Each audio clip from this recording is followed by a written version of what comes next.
Bonjour à tout le monde. Et oui, il n'y a pas mon binôme Julien, il a mis son kit, il est dans les Highlands et il me laisse tout seul aujourd'hui.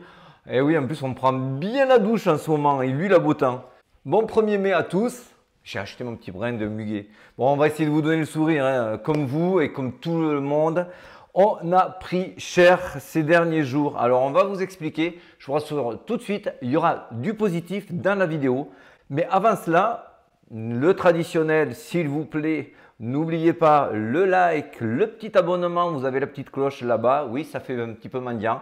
Mais nous, ça nous aide et vous allez rien rater grâce à cela. Allez, je vous présente le menu. Il est succinct, mais il va être efficace, croyez-moi. Buy in May. Oui, tout le monde le disait. Sell in May and go away. Alors là, si tu vends en mai et que tu te barres maintenant, là, tu prends la foudre. Donc, oui, on va vous expliquer que possiblement, ça sera le mois de mai ou cette fois-ci. Et contre l'adage, on pourra peut-être faire des super affaires. Avant cela, on va vous parler vite fait du FOMC. Très possible qu'au moment où vous regardiez cette vidéo, le FOMC soit déjà passé. Alors, c'est une alerte à la volatilité.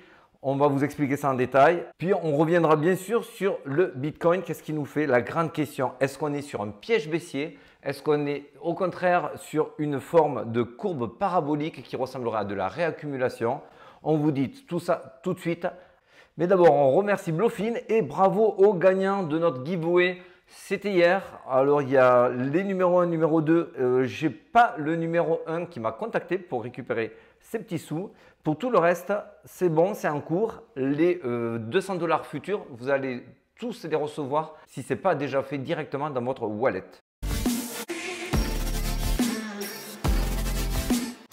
Et oui, sans surprise, c'est rouge sang. Vous le savez, c'est systématique. Quand le Bitcoin dévisse de 1, les altcoins dévissent de 2, voire plus pour les petits projets, voire un peu moins pour les gros projets. Mais on est de cet ordre-là, c'est de 1 pour 2, voire 1 pour 3. Donc oui, ça fait mal. Est-ce que c'est un retournement? Ça, on l'abordera dans la seconde partie, dans l'analyse du Bitcoin. Mais pour l'instant, on va vite fait parler des news de la semaine. Il n'y a pas grand-chose. La seule chose intéressante était le FOMC, ça on en parle dans 30 secondes. Mais MicroStrategy, ça je voulais vous en parler. MicroStrategy avec son patron Michael Saylor qui lui a racheté la semaine dernière du Bitcoin, pas une énorme quantité. Quand Michael Saylor achète, en général, lui, il est convaincu que le marché ne se retourne pas, vous vous en doutez. Est-ce qu'il a raison, est-ce qu'il a tort? Ça, c'est comme je vous l'ai dit avant, c'est dans la seconde partie. On enchaîne donc avec le point important de cette semaine, le FOMC, où notre chairman de la Fed, notre cher Jérôme Powell, va faire un speech qui, lui, est très attendu, contrairement au dernier qu'on a vu ces mois passés. Pourquoi? Parce que beaucoup de personnes attendent son discours pour savoir si oui ou non il va adoucir sa politique. Est-ce que oui ou non il va baisser les fameux taux? Les taux d'intérêt, pourquoi c'est si important? Vous le savez peut-être si ce n'est pas le cas. C'est ce que les investisseurs attendent comme bonne nouvelle pour savoir s'ils peuvent remettre de l'argent dans les risk-on, à savoir les cryptos et autres. Mais en l'occurrence, c'est les cryptos qui nous intéressent. Donc, il va expliquer sa politique au travers de ce discours pour savoir si c'est suffisant la politique qu'il a mis en place et est-ce que du coup, il peut ralentir, voire faire le pivot sur les taux d'intérêt. Ça, c'est ce qu'on attend. Les professionnels estiment que son discours sera assez modéré, assez pondéré, qu'il ne va absolument pas enflammer les marchés. Le discours de notre cher Popo, normalement, ne devrait pas être ouf. Parce qu'en fait, les taux d'intérêt, s'il les retourne très vite maintenant, le fameux pivot, il prendrait potentiellement le risque de voir l'inflation remonter. Et là, vous le savez, il veut la stabiliser, voire passer autour des 2%. Et pour cela, il ne veut pas griller les étapes, notre cher Popo, donc qui risque à slow play l'histoire. Oui, donc c'est à 19h30 si je ne m'abuse, avec des taux à 5,5 qui sont attendus. Le consensus et le forecast font cause commune, donc on ne devrait pas avoir de surprise. En revanche, donc c'est sur le discours, comme je vous l'ai dit, où là on va voir s'il durcit le ton ou s'il ne durcit pas le ton. En tout cas, ce qu'il est clair, c'est que les investisseurs, eux, ont pricé sur un pivot qui arriverait bien plus tard pour cet automne, pas avant, et encore, ça ne fait pas consensus. Donc, on n'aura pas forcément de surprise. Chaque phrase qui laissera entendre que ce pivot peut être avant l'automne amènera de l'euphorie dans les marchés, et chaque phrase qui dira que c'est après cet automne amènera énormément de morosité sur les marchés, mais ce sera un épiphénomène qui sera complètement absorbé sur les jours qui viennent. Donc soyez prudents avec vos leviers, ce n'est pas le moment de s'exposer. Et on continue très vite avec le Bitcoin. On va faire simple. Aujourd'hui, il y a deux cas de figure. Avant de vous présenter ces deux cas de figure, on va revenir sur ce qui s'est passé. On a un énorme support qui n'a pas tenu, qui était aux alentours des 60K, 59K, 60K.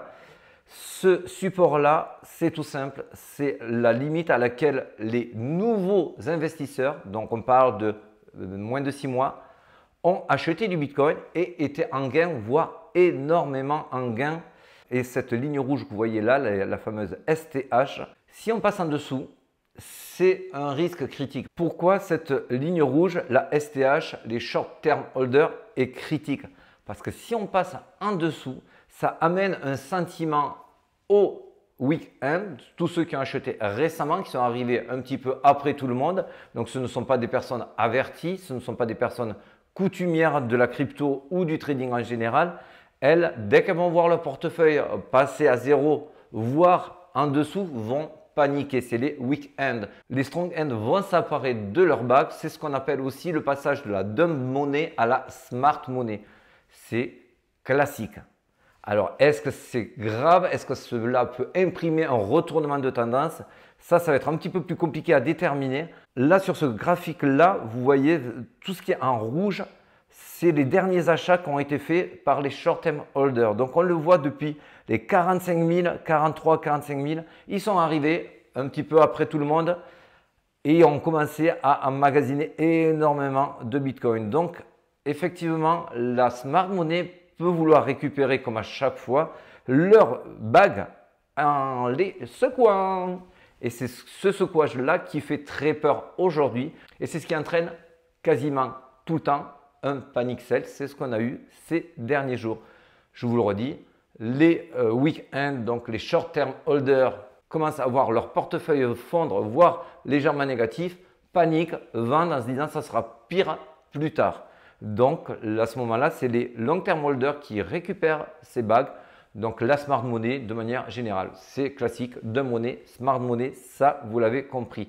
Ce que vous voulez savoir, c'est est-ce que ça imprimera une nouvelle tendance à la baisse durable ou est-ce que c'est un épiphénomène? Et c'est en ça où ça devient très touchy d'y répondre. Alors on va dézoomer premièrement les deux scénarios possibles. Le piège baissier. Le piège baissier, ça c'est possiblement un scénario qui est réalisable à terme. Pourquoi on serait sur un piège baissier et pas sur un top et avec un départ en bear market? Parce que le cycle n'est absolument pas mature pour l'instant. Je pourrais vous le remontrer sur des données simples. Vous allez sur Google Trends, vous tapez Buy Bitcoin, vous voyez qu'on est au plus bas, mais comme en bear market. Donc maintenant, on me dit, on va en bear market? Non, ça ressemble presque à du bear market maintenant si on regarde des stats on-chain. Donc on est vraiment trop peu nombreux, trop peu de personnes à piéger, avec trop d'institutionnels qui sont prêts à rentrer, que ce soit sur les ETF, avec les nouveaux ETF asiatiques. Il y a trop de monde d'institutionnels qui sont là, prêts à acheter, plutôt que prêts à vendre. Aujourd'hui, les seuls qui sont prêts à vendre, je vous l'ai montré au préalable, c'est les short-term holders. C'est eux qui sont susceptibles de craquer, de faire dévisser le cours, mais pas les institutionnels. Michael Saylor vient d'en acheter. Ils ne sont pas du tout dans l'optique de sell in May and go away. Ils sont plutôt dans l'optique d'acheter, d'attendre les opportunités. Donc si on doit se retourner, pour moi, c'est pour repartir plus fort à la hausse. Donc oui, c'est une bonne nouvelle aujourd'hui pour moi. Ça reste dur, il faut encaisser. Pour les holders, vous inquiétez pas, ne regardez pas votre PNL. Attendez les beaux jours, ils vont arriver. Le cycle haussier pour moi n'est qu'à son début, qu'on soit dans un piège haussier ou qu'on soit sur une réaccumulation. Ça, c'est le deuxième point que je voulais vous montrer. Donc là, je vous ai présenté le piège baissier. Maintenant, l'option numéro 2. Donc ça, c'était la version pessimiste. La version optimiste, on serait sur une parabolique curve. Alors, je vais vous développer l'un et l'autre. On va commencer par le piège baissier. Si on est sur un piège baissier, cela donnerait ce cas de figure là, donc avec très certainement un retour pour traumatiser les gens et surtout leur faire croire que Bitcoin c'est fini, les altcoins c'est fini. Et pour dégoûter au maximum les gens, on serait obligé de repasser à minima dans les 52K, soit les 40-42 000. Là, effectivement, si on va sur des niveaux tels, beaucoup vont se dire c'est fini.